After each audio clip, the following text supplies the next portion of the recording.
Ibu bapak, saudara-saudara sekalian, maka kembali tentang sakaratil maut, ya. Orang menghadapi sakaratil maut macam-macam, ya.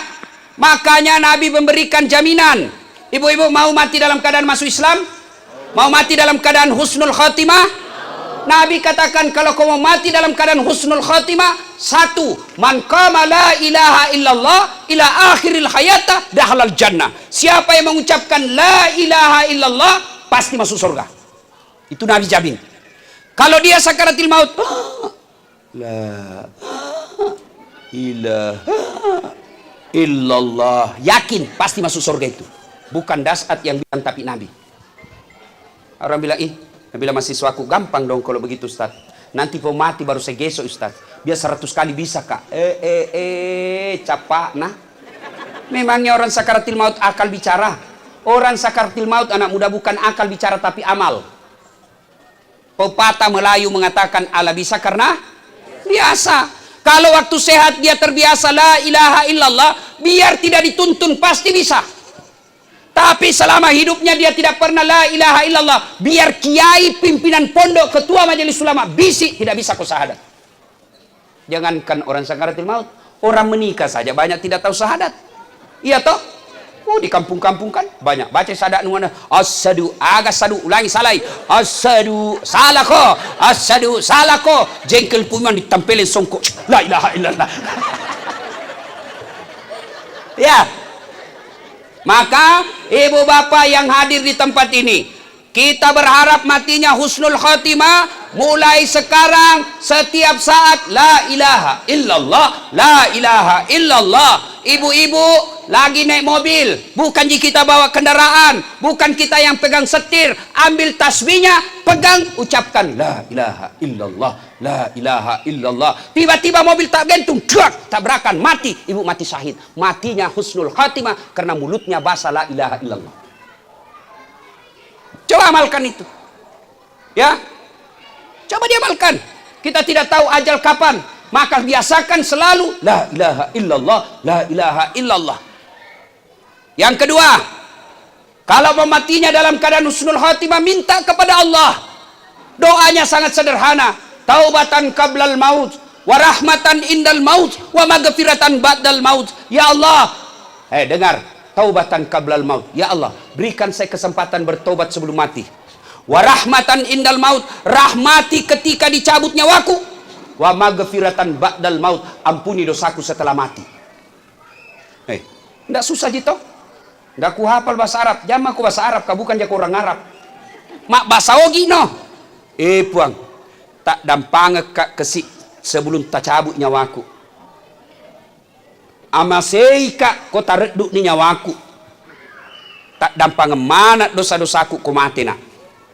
Ini dikabulkan, aman. Maka bapak ibu, nih, bapak-bapak yang sudah muka-muka sakaratil maut. Sudahlah, diduduk-duduk. La ilaha illallah, la ilaha illallah. Nih ibu-ibu, nih. La ilaha illallah, la ilaha illallah. Jangan gosip. Karena orang itu ala bisa karena kalau sejak hidup dia pagi cek and recheck, siang gosip, sore lagi, apalagi gosip artis, semua mau nak tahu pelakor dan lain sebagainya. Nanti kalau mau mati bisik gosip langsung ya ketawa serius orang ini bos. Doa taubatan qablal maut wa rahmatan indal maut wa maghfiratan ba'dal maut. Allahumma hawwin alaina fi sakaratil maut wa najatan minan nari wal afwa indal hisab. Coba amalkan itu. Tidak ku hafal bahasa Arab, tidak usah bahasa Arab, bahasa Indonesia boleh. Ya Allah, berikan saya kesempatan bertobat sebelum mati. Sayangilah saya ketika kau cabut nyawaku, dan ampunilah saya setelah nyawaku engkau rebut, kau ambil. Aman Pak. 5 kali kita minta setiap selesai sholat, masa Allah tidak kabulkan doa kita? Cobalah. Mau kemana? Pasti kita mati Pak. Maka biasakan itu. Bapak-bapak, ibu-ibu yang sudah tua, sudahlah, tidak usah lagi investasi ini, beli ruko ini, beli ini. Sudahlah, lebih baik kita siapkan sakaratil maut dengan tenang. Yang ketiga, menghadapi sakaratil maut dan bisa husnul khotimah, birrul walidain. Baik-baik sama orang tua. Ibu bapak, adik-adik ini terutama, kamu remaja masjid, hitam jidatmu gara-gara sholat. Tiap hari kau ngajar ngaji di masjid sebagai remaja masjid. Kamu puasa Senin Kamis, bahkan tahajud sekali sebulan. Tapi ibumu kau kasih keluar air matanya. Bapakmu kau khianati. Kedua orang tuamu kau sakiti jiwa raganya. Tidak usah raganya saja, jiwanya, hatinya kau sakiti. Demi Allah semua amalmu tidak ada gunanya. Ada 3 perintah Allah yang serangkai, yang artinya tidak boleh dipisah-pisah. Kau laksanakan yang satu, harus yang rangkaiannya harus kau laksanakan. Kau laksanakan yang satu, tidak kau laksanakan rangkaiannya, rangkaian amalmu ditolak.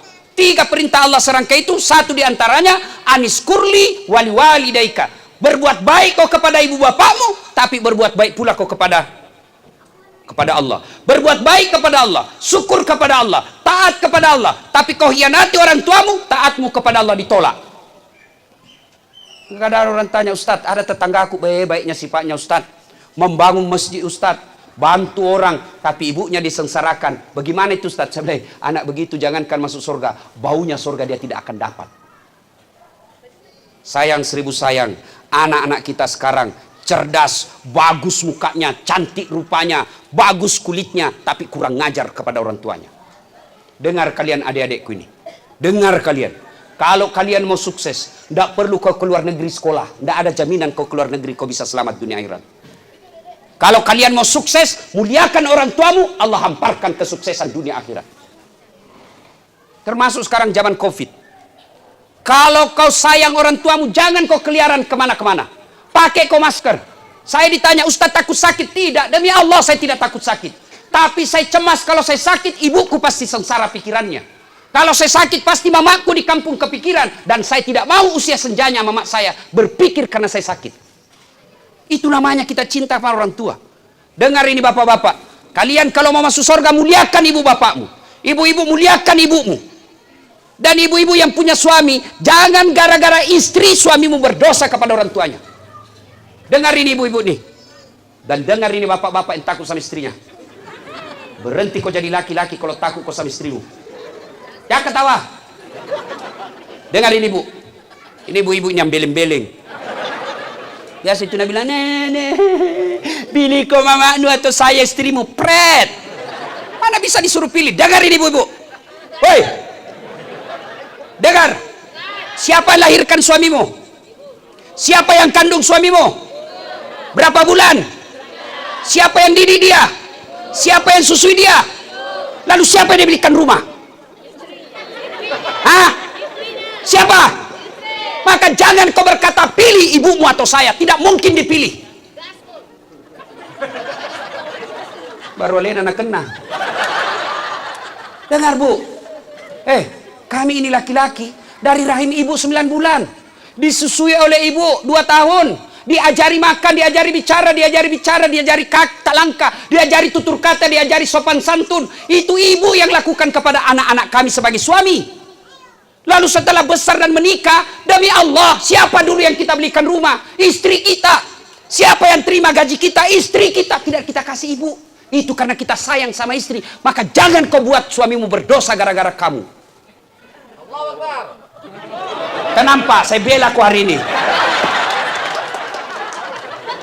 Kadang-kala ini ibu-ibu merasa tidak disayang. Siapa bilang kalian tidak disayang? Itu sayangnya suami. Coba lihat, dia pegawai negeri. Apa ibunya yang terima gajinya? Istrinya. Apa ibunya dibikinkan kamar dengan AC? Tidak, tapi istrinya. Lalu jangan kau buat suamimu berdosa kepada ibunya gara-gara kalian sebagai istri. Demi Allah, istri yang durhaka sama mertuanya, karena mertua adalah orang tuamu juga. Maka yang baik, sampaikan kepada suamimu. Sayangi ibu. Meskipun dia tidak melahirkan saya, tapi melahirkan engkau. Maka muliakan ibumu. Insya Allah rezeki kita dalam rumah tangga bahagia. Maka, hikmah kedua tausiah kita kali ini, muliakan orang tua. Ibu-ibu, muliakan orang tua. Didik anak. Tidak apa-apa anak kita tidak ada sekolahnya. Yang penting dia punya akhlak. Daripada dia sekolah ke luar negeri, banyak gelarnya, sampai dokter spesialis, sampai dia pengusaha sukses, tapi tidak tahu memuliakan ibu bapaknya, ibu menjadi orang yang rugi melahirkan anak. Cuma memang ibu-ibu sekarang tidak mendidik anak dengan baik. Kalau dulu ibu-ibu itu kena perhatikan anaknya. Napas susu. Ya, dia ajar baik-baik, dia gendong. Sambil mencuci kasihan itu dia gendong. Maka saya heran lihat ibu-ibu sekarang. Di rumahnya ada pembantunya, ada sopirnya, gajinya suaminya bagus, penghasilan suaminya bagus. Dua anaknya tidak bisa dididik. Gimana akalmu ini? Semua kebutuhan hidupmu dipenuhi, dua anakmu kau bisa sengsara. Ini koreksi buat kita semua. Ibu-ibu kalau meninggal siapa doakan ibu? Suami. Kawin lagi. Siapa doakan? Siapa? Maka doakan anakmu, didik dengan sebaik-baiknya. Dosanya suamimu kau tidak tanggung sebagai istri. Suamimu tidak salat kau tidak tanggung sebagai istri. Maka tidak usah pusing dengan dosanya suamimu, tapi sengsaralah ketika kau gagal didik anakmu. Ibu-ibu bersyukur sebagai istri. Itu suami, Bu, dia tanggung dosa tak. Istri tidak tanggung dosanya suami. Dengar saya ulang. Suami dia tanggung dosanya ketika istrinya tidak pakai jilbab. Ketika istrinya tukang gosip. Ketika istrinya suka jalan tanpa izin. Suaminya nanti disiksa di akhirat. Itu suami istrimu. Kau tidak didik dengan baik. Tapi kalau ibu sebagai istri aman. Suamimu pemabuk, suamimu tidak sholat, suami tukang tipu, suamimu makan uang haram, istri tidak tanggung dosanya suami. Maka jangan suka ngomel. Batene sapaka duit. Dan nampak saya bela lagi di mana. Dia kira kapan gampang sebagai suami. Yuk apa saudara-saudara sekalian. Maka kalau mau menghadapi sakaratil maut dengan baik, muliakan orang tua.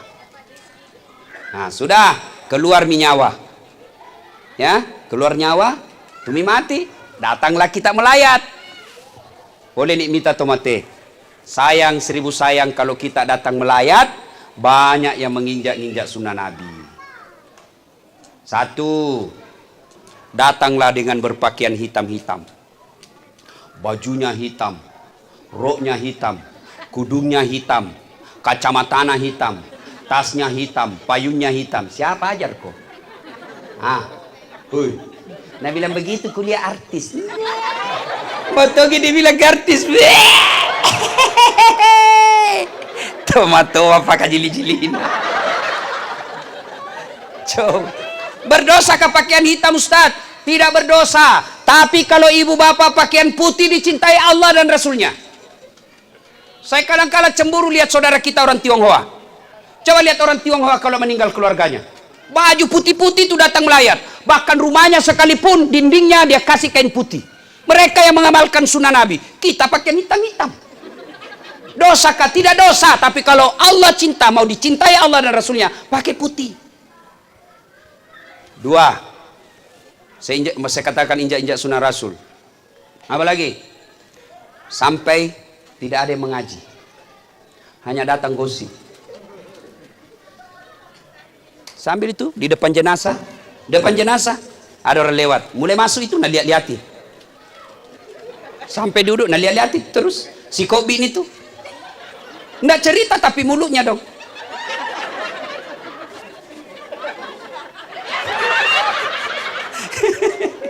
Tanya kenapa, Nabi bilang palsu lipstiknya. Kenapa kau tahu? Melengket di giginya. Kemana nih pacilaka-lakai? Oi bu, oi bu, biar ustaz juga na gosip. Itu lagi ustaz. Itu ji bajuna watuna di YouTube. Ustaz pun dia gosip. Hei, ketawa baru kau semua nak kena. Kalau datang ki melayat ibu, majelis taklimku di Makassar saya bina. Ibu-ibu kalau datang melayat sudah ada wudhu. Sampai di situ duduk, kalau bisa bawa surah Yasin. Tidak bisa ngaji baca Yasin karena waktu kepepet, baca Al-Fatihah sebanyak-banyaknya. Berapa kali? Sebanyak-banyaknya. Niatkan untuk orang meninggal.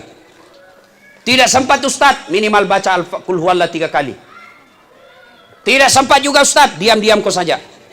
Diam kau saja. Tidak sempat juga, cepat kau pulang. Jangan mutun rumah cerita salah. Jelas? Jelas? Nah, yang ketiga, tidak ada yang sholat jenazah. Saya hampir tidak pernah melihat ibu-ibu sholat jenazah. Maka jangan heran ketika ada perempuan meninggal, sedikit juga yang sholat. Kenapa? Karena waktu hidup dia jarang sholat, maka Allah Maha Adil, sedikit juga yang sholati. Kita mau sholat Ustaz, tapi kan repot Ustaz. Apa repotnya? Susah dapat wudhu. Wudhu dulu di rumah, baru pergi melayat. Tidak bawa kudu Ustaz, bawa pakaian sholat. Dan namun rumahnya Ustaz di teras. Saya tidak tahu sholat jenazah Ustaz, ikut saja sama imam, takbir 4 kali, tapi jangan kau ruku. Kalau ruku kau malu sendiri kau itu. Ada seperti Abu Nawas ini tuh, so tahu padahal tidak tahu. Tidak mau tahu bertanya-tanya. Imam bertakbir pertama, Allahu Akbar. Takbir pertama juga Abu Nawas, Allahu Akbar. Takbir kedua imam, Allahu Akbar. Ruku Abu Nawas. Ini kenapa saya saja ruku ini? Takbir ketiga imam, Allahu Akbar. Tak kalah dia sujud masa kalian. Selesai sholat ditanya, Abu Nawas, kenapa aku ruku? Nah, ada rukunya orang jalan ini. Daripada ini orang banyak sekali dosanya. Tidak diampuni kalau tidak ruku ki, supaya habis sekalian masuk. Tolise. Kursus, dengar baik-baik. Kursus sholat jenazah. Takbir pertama, Allahu Akbar. Baca Al-Fatihah. Takbir kedua, Allahu Akbar, salawat kepada Nabi. Allahumma salli ala Sayyidina Muhammad wa ala ali Sayyidina Muhammad. Takbir ketiga, Allahu Akbar, doakan orang meninggal, minimal Allahumma ghafir laha. Takbir keempat, Allahu Akbar, boleh berdoa, boleh langsung salam. Selesai. Kalau bisa Bapak Ibu sekalian, kalau pergi ki melayat, sholat jenazah ki, supaya nanti juga kalau Bapak Ibu meninggal banyak yang sholat. Sudah. Diantar jenazah keluar itu mulai menangis ibu-ibu. Memang fitrahnya perempuan hobi nangis. Memang itu. Bu, boleh menangis. Rasul ketika meninggal istri beliau menangis, tapi dilarang meraung-raung. Apa itu meraung-raung? Mengeluarkan kata-kata dari mulutnya.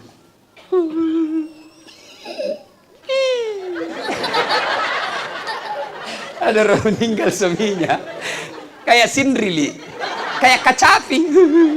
Mati Tuhan, ambo muana. Dia nak gagapan reko anak. Nah negara anaknya dia gagapan re malupu dah. Tidak boleh menangis. Boleh menangis tapi tidak boleh meratap. Ya Allah, baik betul ini anak saya, Allah. Sabar dan baik solatnya, ya Allah. Kenapa anakku yang soleh ini kau ambil? Kenapa bukan anaknya tetangga yang nakal? Tidak boleh begitu. Alladzi iza asabatum musibah qalu inna lillahi wa inna ilaihi raji'un. Sedih perasaan itu biasa. Makin sedih ucapkan saja inna lillahi wa inna ilaihi raji'un. Itu aja ulang-ulang. Diantar keluar.